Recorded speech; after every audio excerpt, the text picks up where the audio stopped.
എല്ലാവർക്കും നമസ്കാരം. ഒരു വോയിസ് ക്ലിപ്പ് ഇപ്പോൾ കേൾപ്പിക്കാം. ചേട്ടന് പുതിയ വീഡിയോ ഞാനിപ്പോൾ കണ്ടു. അതിലെനിക്ക് ഒന്ന് രണ്ട് കാര്യങ്ങൾ പറയാനുണ്ട്. അതിലൊരു കാര്യമെന്ന് പറഞ്ഞു കഴിഞ്ഞാൽ, നമ്മുടെ നാട്ടിൽ ഒരു പരിപാടി കൊണ്ടുവന്ന് അല്ലെങ്കിൽ ഒരു സ്റ്റാർട്ടപ്പ് കൊണ്ടുവന്ന് വിജയിപ്പിക്കുക എന്ന് പറഞ്ഞാൽ അത്ര ഈസി ആയ ഒരു കാര്യമല്ല. കാരണം എന്ന് വെച്ച് കഴിഞ്ഞാൽ ഗവൺമെൻറ്റിൻ്റെ ഭാഗത്ത് നിന്ന് ഒരു സപ്പോർട്ടും കിട്ടുകയില്ല. പിന്നെ അതിൻ്റെ പുറകെ നടന്ന് അതിൻ്റെ സർട്ടിഫിക്കേഷൻ അത് ഇതെന്ന് പറഞ്ഞ് ചേട്ടൻ തന്നെ കഴിഞ്ഞ ദിവസങ്ങൾ ഇത് പറഞ്ഞിട്ടുണ്ടല്ലോ. അപ്പോൾ അങ്ങനെ അതൊക്കെ നേടിയെടുക്കാനായിട്ട് ഇവർക്ക് കൈക്കൂലി കൊടുത്ത് നമ്മളൊരു വശത്തൂടെ ഒരു പരുവത്തിലാകും. പിന്നെ ഒരു കാര്യമെന്ന് പറഞ്ഞു കഴിഞ്ഞാൽ അതിനുള്ള ആൾക്കാരും എന്താ പറയുക, അതിനുള്ള എഫേർട്ടും നമ്മുടെ നാട്ടിൽ ഇല്ല. പിന്നെ ഗവൺമെൻറ് എല്ലാ വിധത്തിലും നമ്മളെ ദ്രോഹിക്കും. അതുപോലെക്കാൾ ഉപരി ഈ രാഷ്ട്രീയ പാർട്ടികൾ അവർ നമ്മളെ ഞെക്കിപ്പിഴിഞ്ഞു കൊല്ലും. പിന്നെ യൂണിയൻകാർ, പിരിവുകൾ, അങ്ങനെ 100,000 പ്രശ്നങ്ങൾ കൊണ്ടുവന്ന് നമ്മളെ ഞെക്കിപ്പിഴിഞ്ഞ് ഒരു പരുവത്തിലാക്കും. ഇതുകൊണ്ടാണല്ലോ കേരളത്തിലുള്ളവരെല്ലാം നാട് വിടുന്നത്. ഈവൻ ഏറ്റവും കുറഞ്ഞത് കോയമ്പത്തൂർ അല്ലെങ്കിൽ തമിഴ്നാട്, കർണാടകം അല്ലെങ്കിൽ മറ്റ് സംസ്ഥാനങ്ങളിൽ, ഇനി കേരളത്തിന് വെളിയിലേക്ക്, ഇന്ത്യക്ക് വെളിയിൽ പോയില്ലെങ്കിൽ കേരളത്തിന് വെളിയിലേക്കെങ്കിലും മലയാളികളെല്ലാം ഓടിപ്പോകുന്നതിന് ഒരു കാരണം ഇത് തന്നെയാണ്. കാരണം ജനത്തിനെ പരമാവധി ദ്രോഹിക്കുക എന്നുള്ള ഒരു ആറ്റിറ്റ്യൂഡാണ് ഈ ഇടതുപക്ഷ വലതുപക്ഷ പാർട്ടികൾ കേരളത്തിൽ ഇന്നുവരെ കൊണ്ടുവന്നിരിക്കുന്നത്. എങ്ങനെയും ഞെക്കിപ്പിഴിഞ്ഞ് കാശുണ്ടാക്കുക. ഇപ്പോൾ അതിന് അടുത്തൊരു ഉദാഹരണം പറയുമ്പോൾ ചേട്ടന് മനസ്സിലാകും. കാസർഗോഡ് തൊട്ട് തിരുവനന്തപുരം വരെ നേരത്തെ പല രാഷ്ട്രീയ പാർട്ടികളും ഈ ഇടതും വലതും ഒക്കെ ജാഥ നടത്തും. അപ്പോൾ ജാഥ നടത്തി എന്ന് പറയുന്നത് കേരളത്തിൽ പല പേരിട്ട് വിളിക്കും. ആ ജാഥ നടക്കുമ്പോൾ ഇവരുടെ പിരിവുകൾ ചോദിക്കാൻ പറയുമൊന്നുമില്ല. ഞാൻ അറിഞ്ഞതനുസരിച്ചിട്ട് ഒരു സ്ലിപ്പ് എഴുതി അങ്ങ് കടയിലേക്ക് കൊടുക്കുകയുള്ളൂ. അത്രയും ക്യാഷ് അവർ കൊടുക്കണം. കൊടുത്തില്ലെങ്കിൽ അതവിടെ വലിയ പ്രശ്നമാകും. പിന്നെ അത് അതിൻ്റെ വേറൊരു ബാക്ക്ഗ്രൗണ്ട് ഉണ്ട്. പിന്നെ ഭീഷണിയായി എന്താ പറയുന്നത്, അവരെ ബാക്കി എങ്ങനെയൊക്കെ ദ്രോഹിക്കാവോ ആ രീതിയിലെല്ലാം ദ്രോഹിക്കും. അതൊരു ഒന്നാമത്തൊരു കാര്യം. രണ്ടാമത്തൊരു കാര്യം എന്ന് പറഞ്ഞു കഴിഞ്ഞാൽ, മലയാളിക്ക് ബോധമുണ്ടെന്ന് നമ്മൾ വിദ്യാഭ്യാസം ഏറ്റവും കൂടുതലാണ്, പക്ഷേ ബോധം വളരെ കുറവാണ്. വിവരവും വിദ്യാഭ്യാസവും എന്ന് പറയുന്നത് രണ്ട് ഇതിലാണ് നിൽക്കുന്നത്. അത് പറയാനൊരു കാരണമെന്ന് പറഞ്ഞു കഴിഞ്ഞാൽ, വിദേശ രാജ്യങ്ങളിൽ ഈ എന്താ പറയുക, ചെറുപ്പക്കാരെ അവരെ ബാലൻസിങ് എന്ന് പറയുന്ന ഒരു പരിപാടിയുണ്ട്. യൂറോപ്യൻ രാജ്യങ്ങളിലും വെസ്റ്റേൺ രാജ്യങ്ങളിലും ബാലൻസ് ചെയ്യും. അതായത് അവിടുത്തെ എഡ്യൂക്കേഷൻ സിസ്റ്റം അങ്ങനെയാണ്. കാരണം എന്ന് വെച്ച് കഴിഞ്ഞാൽ ആരെയും നിർബന്ധിക്കാറില്ല. ഒരാൾക്ക് ഇഷ്ടമാണ് പഠിക്കാനെങ്കിൽ പഠിക്കാം, അവന് പറ്റിയല്ലേ അവനത് വിട്ടിട്ട് അവൻ്റെ കഴിവിനനുസരിച്ചുള്ള ഏരിയ തിരഞ്ഞെടുക്കും. നമ്മുടെ നാട്ടിൽ എന്നാ പ്രശ്നമെന്ന് ചോദിച്ചു കഴിഞ്ഞാൽ, പഠിക്കാൻ പോകുന്ന കൊച്ചിൻ്റെ ആഭിമുഖ്യത്തേക്കാൾ എന്താ പറയുക, ആ ഇഷ്ടത്തിനേക്കാൾ കൂടുതൽ മാതാപിതാക്കന്മാരുടെ ഇഷ്ടങ്ങൾ അടിച്ചേൽപ്പിക്കുകയാണ് ചെയ്യുന്നത്. എൻ്റെ മകൻ ഡോക്ടർ, എൻ്റെ മകൻ എൻജിനീയർ, എൻ്റെ മകൻ നേഴ്സ്, അല്ലെങ്കിൽ എൻ്റെ മകൾ നേഴ്സ്, ഈ 3-4 പ്രൊഫഷൻ മാത്രമാണ് ഫോക്കസ് ചെയ്തത്. ആ ഫോക്കസിങ് ചെയ്തത് കൊണ്ട് എന്താ പറയുക, ബാലൻസിങ് നടക്കുന്നില്ല. ആ ബാലൻസിങ് നടക്കാത്തതുകൊണ്ടാണ് നമ്മുടെ നാട് നേരിടാൻ പോകുന്ന ഏറ്റവും വലിയൊരു പ്രശ്നം അതാണ്. അതിലെ ഏറ്റവും മെയിനായിട്ടൊരു കാര്യം എന്ന് പറഞ്ഞാൽ, കൃഷി ചെയ്യാനായിട്ട് ഒരു മനുഷ്യരും ഇല്ല. കൃഷിയോട് ആർക്കും താല്പര്യമില്ല. ബിസിനസ് ചെയ്യാനായിട്ടും എന്താ പറയുന്നത്, ഈ യുവജനങ്ങൾക്ക് താല്പര്യമില്ല. പിന്നെ ഒരു ഇടത്തരത്തിന് മുകളിലേക്കുള്ള, ഒരു മധ്യവയസ്സിന് മുകളിലേക്കുള്ളവർ എന്തെങ്കിലും ബിസിനസ്സോ മറ്റു കാര്യം എങ്ങനെയെങ്കിലുമൊക്കെ പിടിച്ചു നിൽക്കണമല്ലോ എന്ന് കരുതി ഇറങ്ങിയാൽ മാത്രമായി. പക്ഷേ വെസ്റ്റേൺ രാജ്യങ്ങളിൽ അങ്ങനെയല്ല. ഇനി അതിനൊരു ഉദാഹരണം ഞാൻ എങ്ങനെയാണെന്ന് പറഞ്ഞുതരാം. ഞാൻ കുറച്ച് കാലങ്ങൾക്ക് മുമ്പ് യൂറോപ്പിൽ ഒന്ന് വിസിറ്റ് ചെയ്തിട്ടുണ്ട്. ആ വിസിറ്റ് ചെയ്യുന്ന സമയത്ത് ഞാൻ കുറച്ച് രാജ്യങ്ങളിൽ പോയിട്ടുണ്ട്. അതിൽ ഒന്ന് വിശദമായിട്ട് ഞാനൊന്ന് പഠിച്ചു കഴിഞ്ഞപ്പോൾ എനിക്ക് മനസ്സിലായ ഒരു കാര്യം എന്ന് പറഞ്ഞു കഴിഞ്ഞാൽ, അവിടെ പിള്ളേരെ നമുക്ക് ഒരു കാര്യത്തിലും നിർബന്ധിക്കാൻ പറ്റത്തില്ല. അവർക്ക് 10 വയസ്സ് കഴിഞ്ഞ് കഴിഞ്ഞാൽ എന്താ പറയുക, ഒരു മനുഷ്യൻ, ഒരു പ്രായപൂർത്തിയായ മനുഷ്യനെ പോലെ തന്നെയാണ് ഈ കൊച്ചിനെയും കണക്കാക്കുക. കൊച്ചിൻ്റെ ഇഷ്ടാനിഷ്ടങ്ങൾ അവർ പരിഗണിച്ചില്ലെങ്കിൽ ഓൺ ദ സ്പോട്ട് പോലീസിനെ വിളിച്ചു കഴിഞ്ഞാൽ അപ്പനും അമ്മയും സമാധാനം പറയേണ്ടി വരും. വഴക്ക് പറയാൻ പറ്റത്തില്ല, തല്ലാൻ പറ്റത്തില്ല. അത് അവരുടെ സ്വാതന്ത്ര്യം, വ്യക്തി സ്വാതന്ത്ര്യത്തിലേക്ക് വിട്ടു. അവന് ഇഷ്ടമുണ്ടെങ്കിൽ അവനല്ലെങ്കിൽ അവർക്ക് ഇഷ്ടമുണ്ടെങ്കിൽ പഠിക്കാം, ഏത് പ്രൊഫഷൻ വേണേലും തിരഞ്ഞെടുക്കാം. ഓപ്ഷൻ അവരുടെയാണ്, പിള്ളേരുടെയാണ്. നമ്മുടെ നാട്ടിൽ അങ്ങനെയല്ലല്ലോ. നമ്മുടെ നാട്ടിൽ മാതാപിതാക്കന്മാർക്ക് കുറേ സ്വപ്നങ്ങളുണ്ടാകും. അവർക്ക് പൂർത്തീകരിക്കാൻ കഴിയാത്തതും അവർക്ക് കയ്യെത്തിപ്പിടിക്കാൻ പറ്റാത്തതുമായ സ്വപ്നങ്ങൾ മുഴുവൻ മക്കൾ മുഴുവൻ സാറ്റിസ്ഫൈ ചെയ്തോണം എന്നാണ് പറയുന്നത്. അങ്ങനെ വരുമ്പോൾ അവരെ നമ്മളിങ്ങനെ ഇങ്ങനെ കംപ്രസ് ചെയ്ത് എന്തു പറയുന്നത്, അവരെ നമ്മൾ എന്തു പറയുന്നത്, അവരെല്ലാം അടിച്ചേൽപ്പിക്കുമ്പോൾ, ഈ സ്വപ്നങ്ങൾ മാതാപിതാക്കന്മാരുടെ സ്വപ്നങ്ങളെല്ലാം അടിച്ചേൽപ്പിക്കുമ്പോൾ അവർ ഈ ബാലൻസിങ് അവിടെ എന്തു പറയുക നഷ്ടമാവുകയാണ് ചെയ്യുന്നത്. അതുകൊണ്ടാണ് നമ്മുടെ നാട്ടിൽ കൃഷി ചെയ്യാനോ അല്ലെ അങ്ങനെയുള്ള ഒരു കാര്യത്തിനും ആൾ ഇന്ന് ഇല്ലാത്തതിൻ്റെ ഒരു കാരണം അത് തന്നെയാണ്. ഇനി മറ്റൊരു കാര്യം കൂടി എനിക്ക് പറയാനുള്ളതെന്ന് പറഞ്ഞു കഴിഞ്ഞാൽ, ഇന്ത്യയിൽ ഇന്ത്യയിൽ ഏറ്റവും കൂടുതൽ പരസ്യത്തിൽ വിശ്വസിക്കുന്ന മനുഷ്യരുള്ളത് ഈ കേരളത്തിലാണ്. ഇത് ഞാൻ വെറുതെ പറഞ്ഞതല്ല. ഒരു 2004 2005 ഞാൻ ICICI ബാങ്ക് കോട്ടയം ബ്രാഞ്ചിൽ ജോലി ചെയ്യുമ്പോൾ അവരൊരു സർവേ നടത്തി. ആ സർവേ നടത്തിയതിൽ ഞങ്ങൾ പല ഇത് ചെയ്തിട്ടുണ്ട്. അതിൽ ഒരു സർവേയിൽ നടത്തിയ ഒരു കാര്യമാണ് ഈ ഈ അഡ്വർടൈസ്മെൻറ്റ് കമ്പനികൾ, ഇന്ത്യയിലെ ഫേമസ് ആയ അഡ്വർടൈസിങ് കമ്പനി, വലിയ വലിയ ബ്രാൻഡഡ് കമ്പനികൾ, അവർ മുഴുവൻ ഈ സൗത്ത് ഇന്ത്യയിലേക്ക് ഫോക്കസ് ചെയ്യുന്നതിന് ഒരു കാരണം എന്ന് പറഞ്ഞു കഴിഞ്ഞാൽ ഈ ഓഫറുകളിൽ അവർ ഭയങ്കരമായിട്ട് വിശ്വസിക്കും.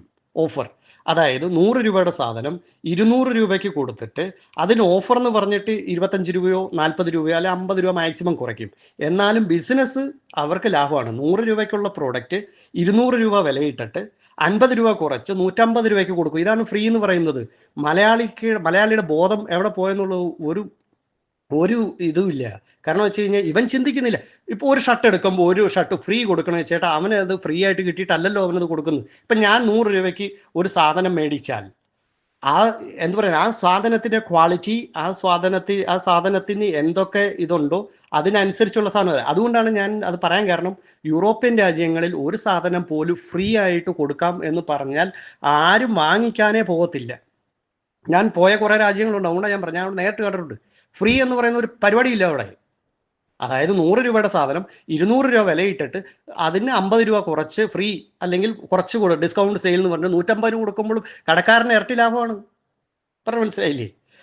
ഇതാണ് നമ്മുടെ നാട്ടിൽ നടക്കുന്ന തട്ടിപ്പ്. മലയാളി പക്ഷെ നേരെ തിരിച്ചാണ്. ഫ്രീ എന്ന് കേട്ട് കഴിഞ്ഞ് കഴിഞ്ഞാൽ ഒന്നെടുക്കുമ്പോൾ ഒന്ന് ഫ്രീ. അപ്പോൾ അവൻ അതിൻ്റെ ക്വാളിറ്റി നോക്കുകയില്ല, അവൻ അതിൻ്റെ എന്താ പറയുക മൂല്യത്തെ വിലയിരുത്തത്തില്ല. ഒന്നെടുക്കുമ്പോൾ ഒന്ന് ഫ്രീ എന്ന് കേൾക്കുമ്പം അതിനകത്തേക്ക് ചാടി വീഴും. അതുകൊണ്ടാണ് സൗത്ത് ഇന്ത്യയിലേക്ക് ഈ അഡ്വർടൈസിങ് കമ്പനികൾ മുഴുവൻ സൗത്ത് ഇന്ത്യയിലേക്ക് ഫോക്കസ് ചെയ്യുന്നതിനൊരു കാരണം.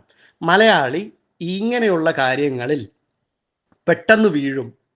അതായത് ഈ ആരോ ഇന്നാൾ പറഞ്ഞത് ഞാൻ ശ്രദ്ധിച്ചു. അതായത് 100 രൂപ നമ്മളിന്ന് മുടക്കിയാൽ, അത് ആ ലോട്ടറി എടുക്കുന്നതിനെ പറ്റിയാണ്, 100 രൂപ നമ്മളിന്ന് മുടക്കിയാൽ ഒറ്റ രാത്രി കൊണ്ട് ഈ മുതലാളിയാകാൻ പറ്റുമോ എന്നുള്ളതാണ് മലയാളിയുടെ ചിന്താഗതി. ആ ചിന്താഗതികൾ മാറ്റാതെ മലയാളി നന്നാവുകയില്ല. അത് കാരണം ഞാൻ പറയാനൊരു കാരണം, കഴിഞ്ഞ ഓണത്തിന് ഏതോ ഒരു പാവപ്പെട്ട വലിയ കാശുള്ള ചേട്ടനൊന്നുമല്ല, ഒരു കൃഷിപ്പണി എടുക്കുന്ന ഒരു ചേട്ടൻ 40,000 രൂപയ്ക്കെങ്ങാണ്ടാണ് ആൾ ലോട്ടറി ടിക്കറ്റ് വാങ്ങിച്ചത്. അത് വീഡിയോ ഏതോ ഒരാളിവിടെ എനിക്ക് ഷെയർ ചെയ്ത് തന്നു. അത് കണ്ടിട്ടാണ് ഞാനത് പറയുന്നത്. അതിൽ ഒരു ലോട്ടറി 3-4 ലോട്ടറി കണ്ട് അടിച്ച ആൾക്ക് 5,000 അങ്ങാണ്ട് കിട്ടി. 40,000 കൊടുത്ത് ഒറ്റ രാത്രി കൊണ്ട് അല്ലെങ്കിൽ ഒരാഴ്ചത്തെ ഒരു സീസൺ ലോട്ടറി എടുത്തിട്ട് ധനവാനാകാനായിട്ട് കാത്തിരിക്കുന്ന മലയാളി, ആ 40,000 രൂപ ഉണ്ടായിരുന്നെങ്കിൽ പുള്ളിക്ക് സ്വന്തമായിട്ട് ഒന്നുമല്ലെങ്കിലും 3 മാസം വീട് മര്യാദയ്ക്ക് കഴിഞ്ഞു പോയേനെ. കിട്ടിയത് എത്രയാണ്? 5,000 രൂപയാണ്. ഇതാണ് മലയാളിയുടെ ആറ്റിറ്റ്യൂഡ്. അപ്പം ഞാനീ പറഞ്ഞു വന്നത്, മലയാളിയുടെ ആറ്റിറ്റ്യൂഡ് മാറ്റാതെ രക്ഷപ്പെടാൻ ഭയങ്കര ബുദ്ധിമുട്ടാണ്. വിദ്യാഭ്യാസം ഉണ്ടെന്ന് പറയുന്ന കേരളം നമ്പർ 1 ആണെന്ന് ഒരു കാലത്ത് പറഞ്ഞിരുന്ന, ഇന്നും എല്ലാ തെമ്മാടിത്തരവും കാണിച്ചിട്ട് കേരളം നമ്പർ 1 എന്ന് പറഞ്ഞ് കൂവിക്കൊണ്ട് നടക്കുന്നു. ഇനി അതിൻ്റെ മറ്റൊരു ഉദാഹരണം കൂടെ പറഞ്ഞു തരാം. ഇത് AK ആൻ്റണി ഭരിക്കുന്ന കാലത്ത് ഏതോ IAS കാരൻ്റെ തലയിൽ വിരിഞ്ഞ ഒരു ഐഡിയ ആണ് ഗോഡ്സ് ഓൺ കൺട്രി എന്ന് പറഞ്ഞ് കേരളത്തിന് ഈ പരസ്യം കൊണ്ടുവന്ന്, ഗോഡ്സ് ഓൺ കൺട്രി ഗോഡ്സ്. പക്ഷേ ഇന്ന് ദൈവം പോയിട്ട് പിശാച് പോലും കൂടെ അവിടുന്ന് ഓടും ഈ മനുഷ്യരുടെ, രാഷ്ട്രീയ പാർട്ടികളുടെ അല്ലെങ്കിൽ മറ്റുള്ളവരുടെ ഓരോ പ്രവർത്തനങ്ങൾ കണ്ടിട്ട്. ഇതിനേക്കാൾ എത്രയോ ശാന്തസുന്ദരമായ എന്താ പറയുന്നത്, ഇന്ത്യയിലെ തന്നെ യൂറോപ്യൻ നാടുകളെ അതിശയിപ്പിക്കുന്ന സ്ഥലമുണ്ട്. ഇത് മലയാളി പോയി കാണാത്തത് കൊണ്ടാണ്. ആ ഹിമാചൽ പ്രദേശിലും കാശ്മീരിലും ഒക്കെ പോകണം. അപ്പം നമുക്ക് മനസ്സിലാവും കേരളത്തിൻ്റെ വില എന്താണെന്ന്. കാരണം ഞാൻ ഇന്ത്യ മുഴുവൻ കറങ്ങിയ ആളാണ്. അപ്പം ഞാൻ വർഷങ്ങൾക്ക് മുമ്പ് ഇത് കണ്ടിട്ടുണ്ട്. ഇത് യഥാർത്ഥത്തിൽ നമ്മൾ യൂറോപ്പിൽ ചെന്ന അതേ ഇതാണ് കാശ്മീരിലും എന്താ പറയുക ഹിമാചൽ പ്രദേശിലും ഒക്കെ പോയാൽ. അപ്പം ഞാൻ പറഞ്ഞേ, അപ്പം മലയാളിയുടെ ഈ ആറ്റിറ്റ്യൂഡ് മാറാതെ ഒരു കാരണവശാലും നമ്മുടെ നാട് നന്നാവുകയില്ല. ഇനി അതിനും പല പല കാര്യങ്ങളുണ്ട്. നമ്മൾ ചെയ്യേണ്ടതൊന്നും കൃത്യമായിട്ട് നമ്മുടെ ഗവൺമെൻറ് ചെയ്യുന്നില്ല.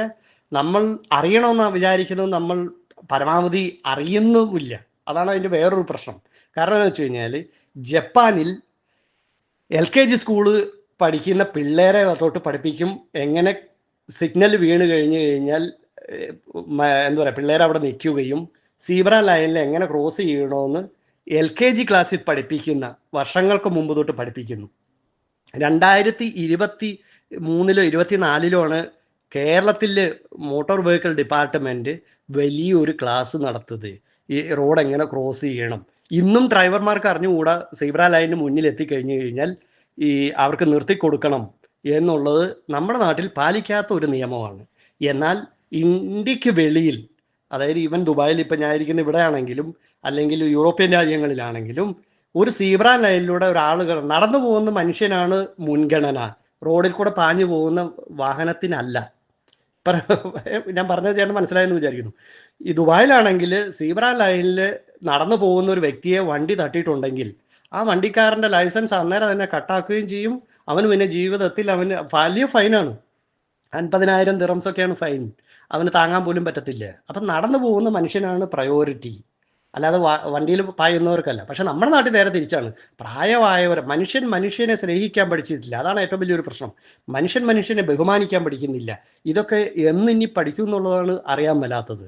ഇതൊക്കെ വളരെ ചെറിയ ക്ലാസ്സുകളിൽ തൊട്ട് പഠിപ്പിക്കേണ്ടതാണ്. ഇത് ശരിക്കും പറഞ്ഞാൽ എന്താ പറയുന്നത്, നമ്മളെല്ലാം വല്ലാത്ത. അതുകൊണ്ട് വേറൊരു കാര്യം കൂടി ഉണ്ട്. ലോകത്തിൻ്റെ മുന്നിൽ ഇന്ത്യക്കാർക്ക് എന്താ പറയുന്നത് വില കുറഞ്ഞു വരികയാണ്. ഒന്നാമത്തെ ഒരു കാര്യം ഞാൻ പറഞ്ഞല്ലോ, വിദേശ രാജ്യങ്ങളിലൊക്കെ പോയിട്ടുണ്ട്. അവർക്ക് നമ്മളെ കാണുമ്പോൾ നമ്മളൊരു വൃത്തിയില്ലാത്തവരാണെന്നുള്ളൊരു കൺസെപ്റ്റ് അവരുടെ തലയ്ക്കകത്തുണ്ട്. അവർ ഈ ബുക്കും പുസ്തകവും ഇന്ന് ഈ ഇൻ്റർനെറ്റിൻ്റെ ഈ കാലഘട്ടത്തിൽ അവർ ഈ ബുക്കും ഈ നോവലുകളും എല്ലാം വായിക്കുന്നവരാണ്. അവരത് വിട്ടിട്ട് ഒരു കളിയില്ല.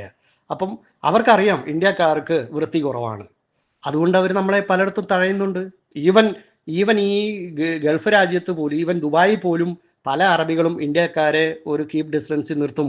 കാരണം എന്താണെന്ന് ചോദിച്ചു കഴിഞ്ഞാൽ അവർക്ക് വൃത്തിയില്ലെന്നുള്ളതാണ്. പക്ഷേ മലയാളികൾ നമുക്ക് നമ്മൾ 2 നേരം കുളിച്ച് വൃത്തിയാവുകയൊക്കെ ചെയ്യും. പക്ഷേ അവരുടെ കൺസെപ്റ്റ്, കാരണം ഇന്ന് എല്ലാവർക്കും ഈ സത്യങ്ങൾ ഈ വിരൽത്തുമ്പിലുണ്ട്. അതുകൊണ്ട് അവരിതൊക്കെ കണ്ടിട്ടുണ്ട്. അപ്പോൾ ഇതൊക്കെ നമ്മൾ ചെറിയ ക്ലാസ്സുകളിൽ തൊട്ട് എന്താ പറയുന്നത്, ചേട്ടൻ കഴിഞ്ഞ ദിവസം പറഞ്ഞത് കറക്റ്റാണ്. വിദ്യാഭ്യാസത്തിൻ്റെ തകർത്ത് കഴിഞ്ഞാൽ എല്ലാം തീർന്നു. ഈ ഇടതുപക്ഷ ഗവൺമെൻറ് വന്ന് അതൊരു പരുവത്തിലാക്കി അവരുടെ ആൾക്കാരെ കുറേ കുത്തിത്തിരുകി ഈ എല്ലാ ജോലിക്ക് സ്ഥലങ്ങളിലും അവരുടെ ആൾക്കാരെ എല്ലാം എന്താ പറയുക നികത്തി വെച്ചിട്ടുണ്ട്. പക്ഷേ അതൊരു ജനസേവനത്തിന് വേണ്ടിയ ഒരു പരിപാടി ഒരിക്കലും അങ്ങനെ എന്താ പറയുന്നത്, അങ്ങനെ നല്ലൊരു എന്താ പറയുക ദീർഘവീക്ഷണം ഇല്ലാത്തതിൻ്റെ പ്രശ്നമാണ് ഇത് മുഴുവൻ.